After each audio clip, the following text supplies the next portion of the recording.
It's amazing how a film can bring about real change, push for justice in the real world. Like what's happening right now in Brazil with that Oscar-winning film, I'm Still Here. Oh, right. It's actually at the heart of a Supreme Court case that could completely change how Brazil deals with its past. Wow. So in this deep dive, we're going to explore Brazil's complicated history with human rights abuses during the military dictatorship. Okay. And all of this has really been sparked by this film. It is a fascinating intersection of art, law, and memory. Yeah. This film is based on a book by Marcelo Rubens Paiva. Right? And it tells the story of his father, Rubens Paiva, who was a congressman abducted and disappeared back in 1971. Yeah. And his case, like so many others from this era, has just been shrouded in secrecy and impunity. Right. And at the center of all this is Brazil's amnesty law. Passed in 1979, it was meant to smooth the transition to democracy, but ended up shielding those who committed human rights abuses from being prosecuted.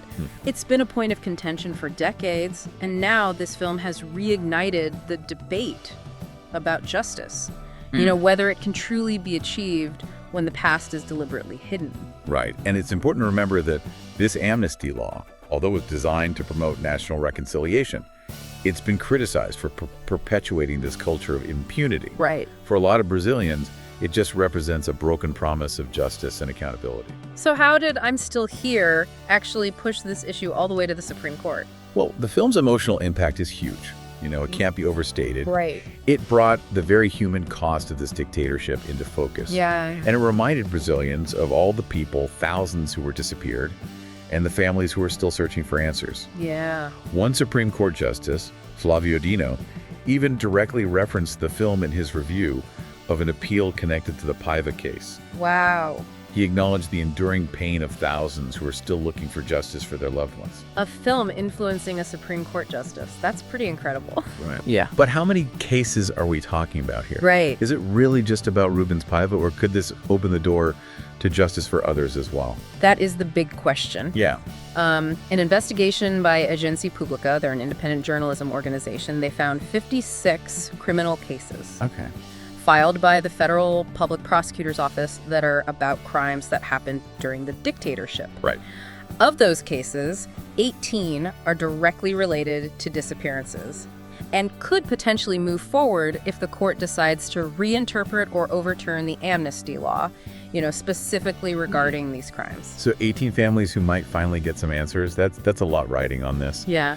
But you said that the court has determined this case to have general repercussions. What does that mean exactly? Sure. So general repercussions, it's a legal mechanism in Brazil that essentially means the ruling on this case will become the precedent. Okay. It'll set the standard for how similar cases throughout the entire legal system are handled. Got it. So it could impact countless other cases beyond just these 18. So it's like a ripple effect. Very good. It's not just one case. Yeah. It's about rewriting the rules for how Brazil deals with its past. Exactly. And that's why the stakes are so high. Yeah. For those seeking justice for the crimes of the dictatorship, this could be, a turning point.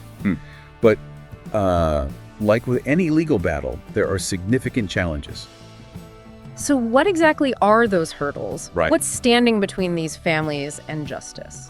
Well, one major obstacle is the statute of limitations. Right. Like in many legal systems, there's a time limit on how long after a crime someone can be prosecuted. Yeah. And sadly, 15 of these cases, the accused have already died. Oh, wow. And under Brazilian law, legal proceedings end when the defendant dies. That must be so devastating for the families. Yeah. Fighting for justice for so long, only to have time run out. Right. Are there any other complications we should be aware of? Unfortunately, yes. Even if the court rules in their favor, the Brazilian legal system doesn't allow for appeals in favor of the prosecution. Oh, wow.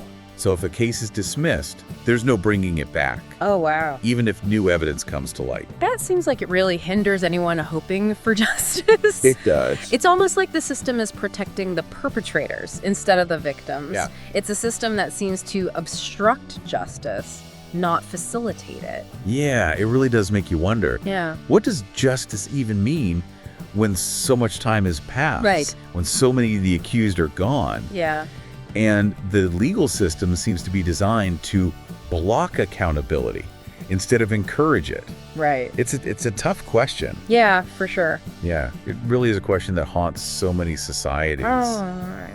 struggling with these legacies of violence and oppression. Yeah. How do you balance that need for justice with the reality of the legal system Right. that so often fails to provide it? Exactly. And then what does pursuing accountability even mean when the people who did it are no longer around to face the consequences of their actions? Those are tough questions, and it seems like in the case of Brazil, I'm Still Here, has really brought those questions to the forefront in a way that, legal arguments alone couldn't. Exactly. The film has really tapped into this deep well of collective trauma. Yeah. It's given a voice to a pain that's been silenced for so long. For sure. And I think it's resonated with so many Brazilians because it reflects this broader societal desire for truth and reconciliation. It's almost like the film has become a stand-in for this national conversation that Brazil has been avoiding for decades. In many ways, yes. Yeah. And the Supreme Court's decision on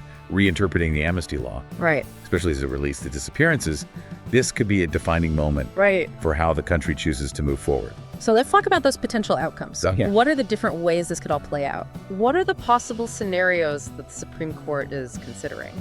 Well, there are a few possibilities, and each one has huge implications. Yeah. One scenario is that the court just overturns the amnesty law as it relates to disappearances, effectively opening the door for prosecution in all 18 pending cases. That would be a big win for those seeking justice. It would be a landmark decision, there's no doubt. Yeah. But there are other, perhaps more likely scenarios. The court could choose to, apply the law more narrowly. Right.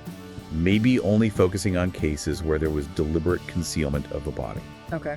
And that would reduce the number of cases that could be prosecuted. So even if the court rules in favor of re-examining these cases, there's a chance that the impact will be limited. That's a real possibility. Okay. And then there's the option of bringing in international human rights rulings into the decision. Right.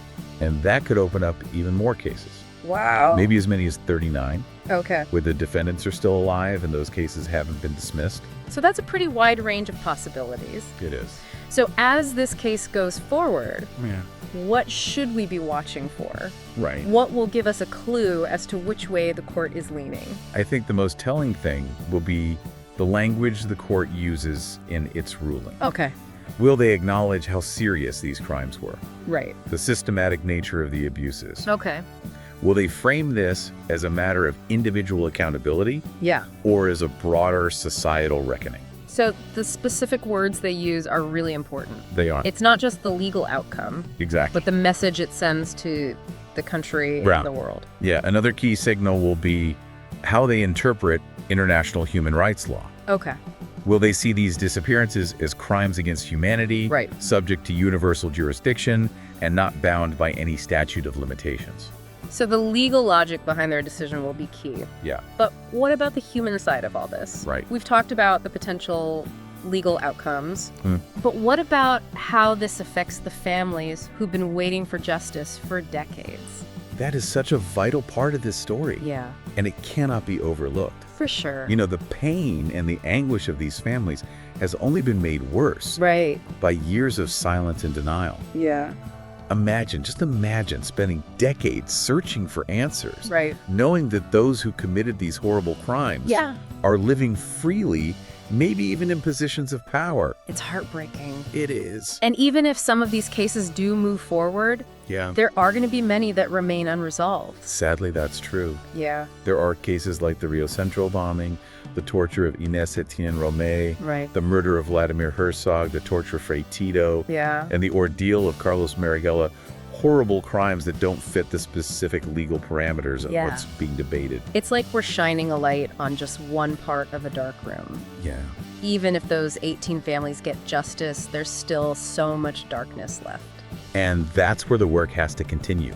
Yeah. Even beyond this specific legal battle. Right. It's about continuing to investigate, to document, to tell these stories, and to demand accountability, even when it feels impossible. So it's bigger than just winning this case. It is. It's about changing how Brazil thinks about its past. Yes. And its responsibility to those who were harmed. Exactly. But how do we as a society move forward when even acknowledging the past is so controversial? That's the challenge so many countries face. Right. When they have to deal with these legacies of violence and injustice. Yeah. It requires finding a balance Yeah. between the need for accountability Yeah. and the desire for reconciliation. Because we can't just ignore the past, We can't. pretend it didn't happen. Nope. But at the same time, dwelling on these past horrors can be paralyzing. Yeah. So how do we find that middle ground? I think it starts by listening Okay. to the people who were harmed, acknowledging their pain Yeah. and their right to truth and justice. You're absolutely right. Yeah, Their stories need to be heard they do. and their experiences validated. Yes. But how do we make sure that those voices aren't drowned out Right. by those who just want to keep things as they are? It takes a commitment Okay. to truth-telling, to transparency, Yeah. to holding those in power accountable, even when it's uncomfortable. So it's more than just legal processes. It is. It's about a cultural shift, Yeah. a willingness to face those difficult truths of the past. Right, and to build a future on justice and reconciliation. Exactly. It's about recognizing that pursuing justice, it's Yeah. not about reaching a destination. Right. It's an ongoing process. It is. And that even small steps forward could have a big impact, Yeah. creating a more just and equitable society for everyone. We're definitely at a turning point, it seems like, in Brazil. Yeah. Grappling with these big questions about justice, memory, and accountability. Right. And it's clear I'm Still Here has been a major catalyst Yeah, it really has. for this national reckoning. It really speaks to the power of storytelling, you Yeah. know, especially when it comes to these difficult truths.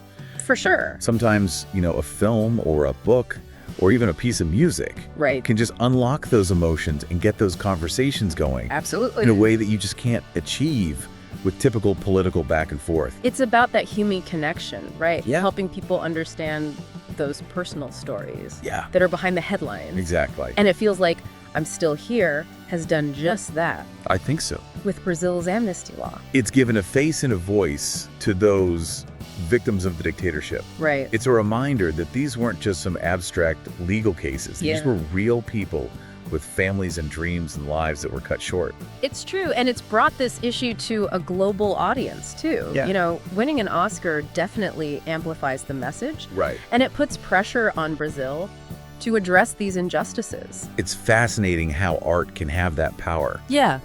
Go beyond borders and legal systems. For sure. Create that sense of shared humanity. Right. And that need for accountability that goes beyond national boundaries. So as we wrap up this deep dive, Okay. what's the one thing you really hope our listeners take away from our conversation? I think it's the understanding that the pursuit of justice, well, it's rarely simple. Yeah, It's messy, it's complicated, right, and there can be setbacks. for sure. But even when you're faced with these huge obstacles, it's a fight worth having. It's true, we can't just sit back and wait for justice to happen. We can't. We have to actively fight for it, Yeah, hold those in power accountable, right. and lift up the voices of those who have been silenced. Exactly. And never underestimate the power of a story. Yeah, I'm Still Here has shown us that art can be such a strong force absolutely. for truth, reconciliation, and ultimately justice. It's a reminder that the past really never is past. The choices we make today about how we confront our history, Yeah. they will determine what our future looks like, Right. both for ourselves and for generations to come. Yes. So keep asking those tough questions out there. Yes. Keep listening to those demanding justice, and never give up hope for a better world. A better world is possible.